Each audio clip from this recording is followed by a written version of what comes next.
और अब आपको बताएं कि पनामा लीक्स के बाद एक और बड़ी मालियाती लीक्स दुबई इन लॉकेट सामने आ गई है। पाकिस्तान के शहरियों की सिर्फ दुबई में 12 अरब डॉलर की जायदादों का इंकशाफ हुआ है।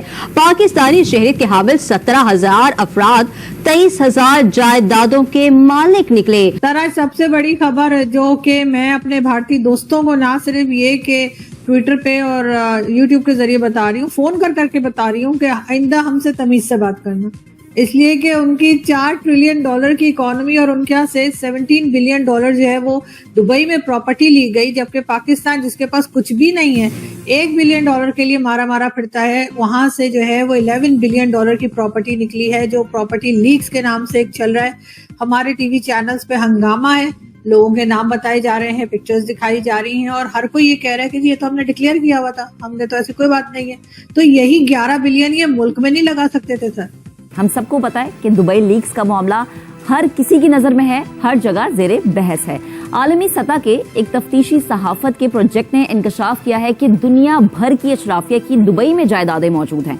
अशराफिया के ऐसे अफराद सियासी शख्सियात हैं, बैनुल अक़वामी पाबंदियों के शिकार अफराद हैं, काला धन सफेद करने वाले और जुराइम का पसे मंजर रखने वाले अफराद इसमें शामिल हैं। इस लिस्ट में पाकिस्तानियों की मजमूई दौलत का तखमीना 11 अरब डॉलर के लगभग बताया जा रहा है। पाकिस्तानियों की अमलाक की मुश्तरका वैल्यू 11 अरब डॉलर, जो तकरीबन पाकिस्तानी रुपयों की अगर मैं बात करूं तो 300 खरब रुपए बनती है, जबकि मुख्तलिफ ममालिक की कौमियतों के हामिल अफराद की अमलाक की मजमूई वैल्यू 386 अरब डॉलर बनती है, जो कि पाकिस्तानी रुपयों में 1073 ट्रिलियन रुपए बनती है। दुबई लीक्स में नाम सामने आने के बाद कई सियासतदानों और साबिक जनरल्स ने इस पर वजाहत दे दी है। बिलावल भुट्टो जरदारी, शर्जील इनाम मेमन, वजीर दाखिला मोहसिन नकवी, सेनेटर फैसल वादा, शेर अफजल मरवत ने यह कहा है कि दुबई में उनकी जो जायदादें हैं वो डिक्लेयर्ड हैं। हम लाते हैं टॉक शोज और अनलिमिटेड एंटरटेनमेंट सिर्फ यूट्यूब पर। अगर आपने अभी तक हमारा चैनल सब्सक्राइब नहीं किया तो अभी सब्सक्राइब करें और बेल आइकॉन को क्लिक करके हमारी लेटेस्ट वीडियोस के बारे में अपडेट जानें। दुबई लीक्स का मामला सबके सामने है। 6 अरब डॉलर के लिए हम मिन्नतें करते हैं IMF की, और दुबई लीक्स में हमारा जो असासा डिक्लेयर हुआ है अशराफिया का वो 11 अरब डॉलर है। 6 अरब डॉलर के लिए हमारी मिन्नतें हैं। अवाम हमारी बुरे हाल में है, टैक्सों की भरमार है। अवाम अपना दुख किसको सुनाएगी, क्योंकि अशराफिया की बेहिसी तो एक दफा फिर से खुल के सामने आ गई। बिल्कुल ठीक कहा आपने, और ये खैर कोई नई चीज नहीं है। बड़े अरसे से मालूम है कि जो दुबई के अंदर प्रॉपर्टीज हैं उसमें पाकिस्तानियों का कितना बड़ा हिस्सा है। ये सेकंड लार्जेस्ट इन्वेस्टर्स हैं दुबई की प्रॉपर्टीज के अंदर, और बदकिस्मती है कि पाकिस्तान अपने आप को खुद उस तौर पे एक ऐसी मार्केट नहीं बना पाया जहां पर के लोग पाकिस्तानी ही अपना पैसा, हम तो इंतजार करते हैं कि बाहर से लोग पैसा लेके आएंगे, यहाँ पाकिस्तानी ही अपना पैसा पाकिस्तान में नहीं लगा रहे और यहाँ से पैसा बाहर लेके जाते हैं। और क्या वजह है ये हम सबको मालूम है। कुछ चीजें मैं और आपसे ऐड कर देते हैं इसके अंदर, जो आपने पूरी लिस्ट बोली। सरे महल कह लीजिए, एवनफील्ड अपार्टमेंट्स कह लीजिए, लंदन और न्यूयॉर्क की प्रॉपर्टीज कह लीजिए, अपार्टमेंट्स कह लीजिए, ऑफशोर अकाउंट्स, टीटियां मीटियां, ये सब कुछ मिला मिलू के अंदाजा लगाइए पाकिस्तानियों की कितनी दौलत मुल्क से बाहर जाती है। इन्हीं को जमा कर लेंगे जो मैंने नंबर बोले हैं, जो पाकिस्तान के अंदर के हैं। बाहर को छोड़ देते हैं कि अच्छा ये बाहर के कितने लोग पाकिस्तान से पैसा बाहर ले जाते हैं, कितने ले गए, कितना पैसा आज तक गया। एक बड़ी अच्छी बात अफसार साहब ने बहुत पहले हमारे प्रोग्राम में की थी, उन्होंने कहा था, और मैंने भी इसके ऊपर बहुत जोर दिया मुख्तलिफ औकात पे, वो ये है कि पाकिस्तान को जितना कर्जा मिला है आज तक, जो हमने बाहर से अपने दोस्त मुल्कों से लिया या कर्जे की शक्ल में लिया, और या IFIs ने, इंटरनेशनल फाइनेंशियल इंस्टीट्यूशन ने, IMF ने, वर्ल्ड बैंक ने, इसका हिसाब होना चाहिए कि ये पैसा जो कर्जा लिया गया ये किधर गया है। आज तो सबसे पहले तो आपने 1 बिलियन तो खबर में ही कम कर दिया कुछ, मेरे ख्याल में खबर तो 12 बिलियन की थी, लेकिन अभी ये टिप ऑफ द आइसबर्ग है, ये टिप ऑफ द आइसबर्ग है सिर्फ दुबई। अरे बस दुबई, अभी तो खलीज स्टेटें भी साथ और मौजूद हैं, साथ है कि आपका फ्यूचर जो है बहुत खराब, आगे बहुत खराब आपका फ्यूचर है। देखें, मैं अगले सवाल पे जाना चाहूंगा, जो आप बात आज करना चाहेंगे कश्मीर के हालात के बारे में। कश्मीर में कहते हैं बहुत दंगा फसाद है, बहुत कुछ हो रहा है। बिल्कुल, आपका क्या ख्याल है? सूबा KPK के अंदर अमन है सर? वहां भी शुरू हो चुका है। TTP आपके घुस गई अंदर। दूसरा, आपके गंडापुर साहब जो है उन्होंने फेडरेशन के खिलाफ बगावत कर रहे हैं। तो अगर आप कश्मीर पे आप तवज्जो कहते हैं देंगे, तो क्या सूबा जो केपीटी वो वहां पे अमन है?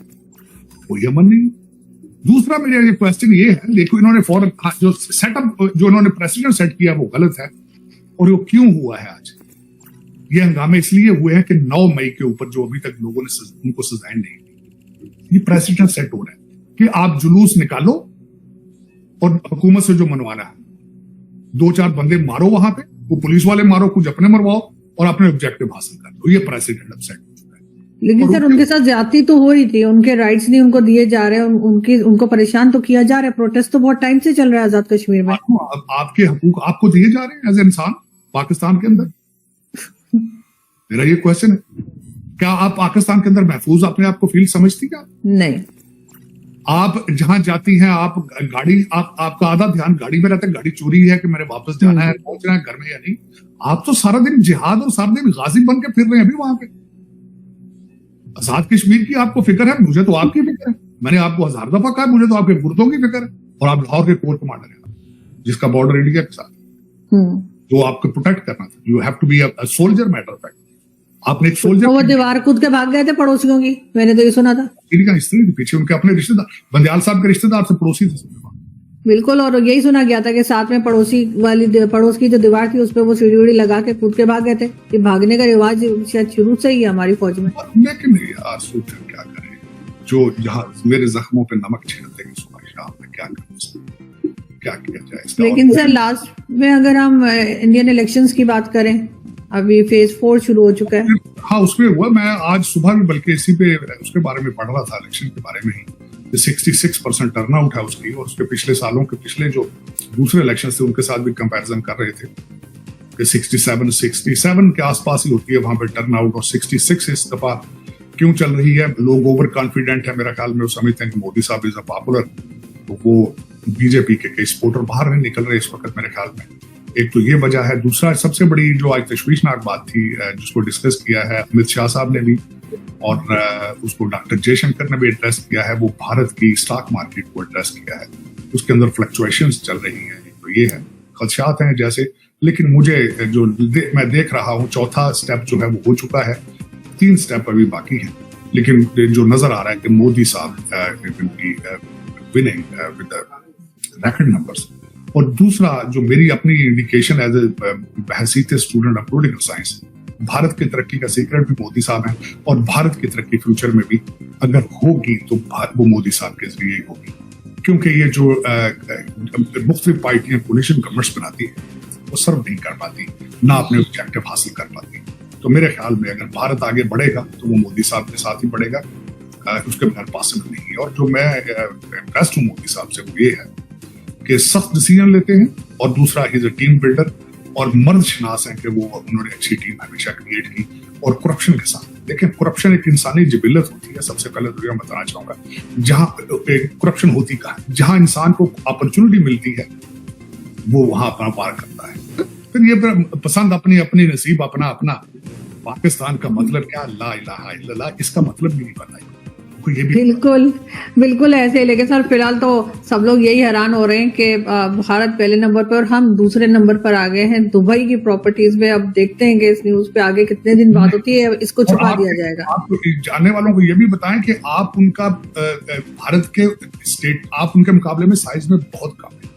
इकानमी और उनकी इकानमी चल रही है 8.4% पे, आपकी इकानमी चल रही है 1.4%। ये भी बताएं देखने वाले। और वो भी लोन्स और इसी किस्म की चीजें, IMF वगैरह की। अपना पैसा तो कोई नहीं हमारा।